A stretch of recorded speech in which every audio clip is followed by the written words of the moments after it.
Le bien commun, j'aurais tendance de but en blanc à définir cela comme quelque chose qui n'appartient à personne, mais que chacun doit contribuer à préserver pour que tout le monde puisse en bénéficier. Un bien commun qui peut être naturel, comme l'environnement, la nature elle-même.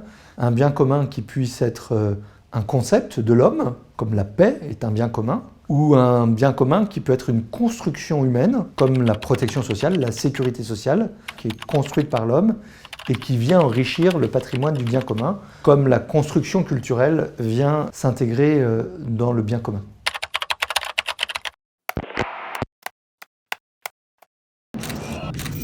Le bien commun, il peut être menacé par essentiellement l'action humaine, parfois par l'inaction humaine. Il est, pourrait-on dire, sous menace constante ou sous menace perpétuelle. Et donc sa défense ne peut être qu'une défense active. Il peut être menacé par l'homme, il ne peut être défendu que par l'homme.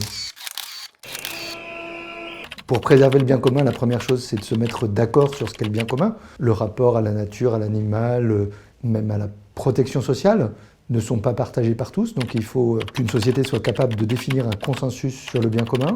La deuxième chose pour le protéger, c'est d'avoir une société qui repose sur l'état de droit. C'est tous les débats qu'il peut y avoir sur que doit-on mettre dans la Constitution sur la protection de l'environnement, par exemple.